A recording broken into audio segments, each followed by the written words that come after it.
Hello, hello, hello, hello, hello. Mic check 1, 2, 3, 4. My mic sounds nice. Check 1.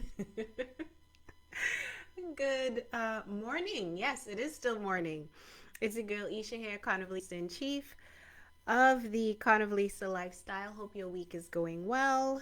And it is Happy Hump Day. It is Wednesday. So this is my last live for the 2024 year.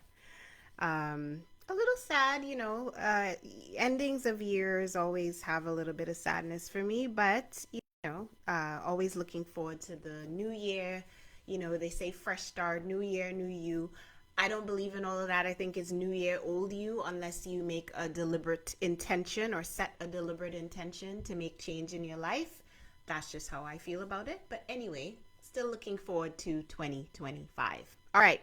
So today, it is part 2 of how I met my hubby. So many of you watched part 1 more than I thought. This is clearly an interesting topic, and I am more than happy to talk about it some more. So today's part 2, focusing on what else I did to prepare to attract love into my life, because I shared in the last video that I did a number of things. One of them was clearing the driveway, as I said before, making sure that the old car not blocking the new car from coming in the driveway. And you know what I'm talking about. Any of those exes that are hanging around, friends with benefits who are hanging around and who are using up precious energy that you could be investing or using to attract love into your life. You know what I'm talking about. Time to clear the driveway. All right. So another thing that I did before I, this is the end of the row. Oh, before I get into that, I forgot to show you all where I'm at with my sweater. So it is coming along. It is coming along. I haven't made that much progress since last week.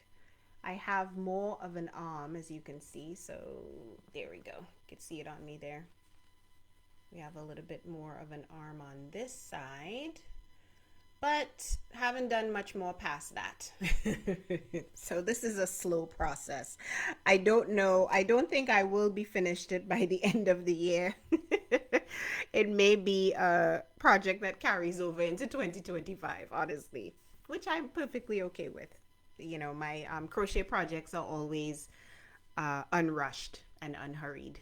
Anyway, so what was another thing that I did as I prepared to attract love into my life? So the year that after the breakup, after the bad breakup, we're going all the way back to 2005 now. I had a very bad breakup in was either January or February, I believe, 2005. That's almost exactly 20 years ago. Wow, can you believe it? And had a really bad breakup and cleared the driveway because, my boyfriend at the time and I were going back and forth, back and forth. Yes, we're together. Yes, we're kind of together. No, we're not together anymore. No, so really had to clear all of that bad juju and energy out, first of all. And then second of all, in thinking about what I really wanted, throughout the Caribbean, you'll hear people say, what you want, right? Especially Trinis. We tend to get right to the point. So I really had to sit and think about what I wanted, what you want, right? And I really think that is the starting point or it should be the starting point for many of our desires in life. Whether you desire love, you desire money, you desire a bigger house. What do you want? And there are many people who go through life not having a specific idea of what they want. They kind of have an idea that, I want a successful business. I want a successful career. But press them for more details beyond that general idea. Most people do not have a very, very clear vision of what they really want in life. So that was the second thing that I did after clearing out the driveway. The second thing that I did was get really, really specific in terms of what I was looking for in a life partner, because at that point I realized, yes, I do want to get married, and I finally admitted that to myself and was honest with myself. I was also honest with myself at that time about wanting children. I wanted children at that time as well. And I don't think I ever came out that clearly and admitted it to myself at that point. So yeah, those were really big realizations for me, coming being very, very honest with myself about what exactly I wanted. And I made a list.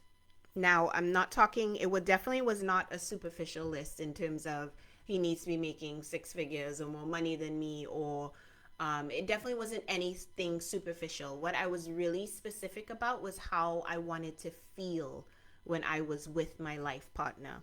What were specific um, personality traits that I wanted in a partner, like honesty, patience, because, I can be a very moody person. I needed somebody who could put up with that. Um, Someone who was kind, someone who loved family, who loved their family, who would love my family. That was definitely on my list. And it wasn't a pages long list, but it was a list that was very specific about personality traits. It was very specific about how I wanted to feel when I was with this person. It was very specific about how this person would fit into my life and how we could grow together. And I still have the list. I should have pulled out the old notebook. I have it upstairs somewhere, but it's an old bound notebook that had like this silk screening on the outside of it. It was a beautiful notebook. I believe it was a gift. I mean, this was a long time ago. I honestly don't remember. But that was my notebook at the time that I would write down my desires, my hopes, my dreams, my fears, and I still have that list. And if I go back, and I have looked back at that list before, it is pretty much word for word what I was looking for in a partner, and I found that in my current husband. So there's definitely something to be said for anything that you desire, but especially if you want to attract love in 2025, uh, making a list, writing it down. I know paper and pen or pencil is becoming passe for a lot of people. It is definitely not becoming passe for me. It is something that, if it's something that I really, really, really want to desire, I am constantly writing about it in my journal. I am working it out on paper with God, making sure that I'm setting that firm intention. And that's really what it's about, because once you set it to paper, it's not just a random wish. It's not just a fleeting thought in your head. You have written it down and you have declared it. You are intending it to be so. There is power, there is magic behind all of that, right? So that is definitely another huge step that I took towards finding the love of my life the year before I met my husband. To remind you, we met at Trinidad Carnival in 2006. So this was 1 year, almost exactly to the day, that I met my hubby, and I was writing down my intention. And it's not intended to be a quick process, right? Let's not apply microwave principles to this. The setting of your intention needs to be a deliberate process. It needs to be done probably over a couple of hours or a few hours, and maybe you write it one day and you come back and you refine it, or maybe you sleep on it and you're like, you know what, that's really not what I want at all. I want something else, and that's okay, as long as when you set it and that's it, and when it's right, it is the right desire, it is what you really want, it feels so good in your body. So it's a good time, it's a good practice to write what you want and sit with it. How does it feel in your gut? How does it feel throughout your body? Are you excited? Are you happy? Is it something that makes you feel depressed? If it's something that makes you feel depressed, then that's not it, right? Keep going, keep writing until you are absolutely infused with positive and excited energy over your desire. And again, it could be attracting love into your life. When you write down exactly what this partner is, who this partner is, what they bring to the table, what they bring to your life, how they make you feel. Your body, my body is tingling right now. Your whole body should be tingling. You should be excited. You should be, looking forward to meeting this person in the flesh.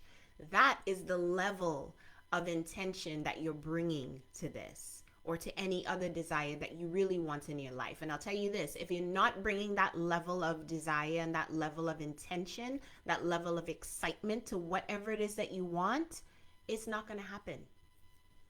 I can tell you that firmly. It is not going to happen. And most likely the opposite of what you are writing down and, what you are not feeling excited about is probably going to happen, because you weren't excited about it. It wasn't anything that brought you any kind of lift. It wasn't anything that made you feel really good. It's not going to happen. So go for it. It's really just between you and the paper and God, right? So go for it. Write it down, whatever it is that you want. And again, don't get caught up in the superficial, 6 foot tall, 200 and something pounds, 6-pack abs.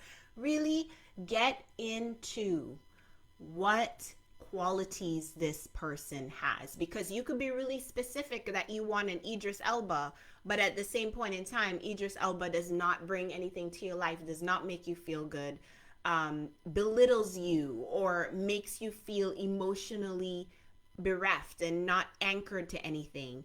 That's not the relationship that you want. So write about the actual relationship and less about what the person looks like, right?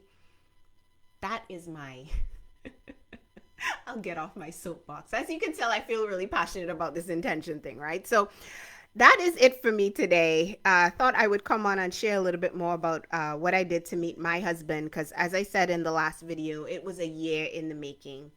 It definitely did not happen overnight, and it was something that I was very intentional in the steps that I took.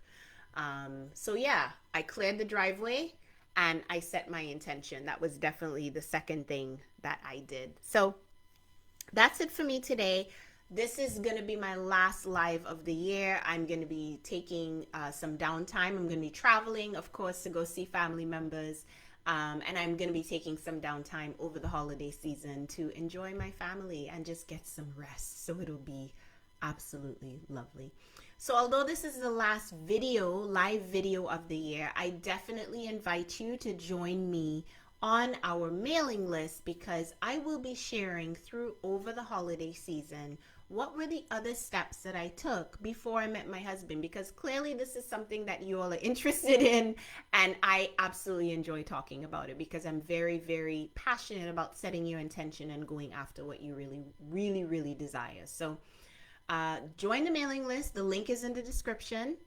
And throughout the holiday season, I will be sharing with you a few more things that I did. And you will also be notified about our Carnivalista Lifestyle Brunch. I think it's going to be in February. I'm just going to be real with you all.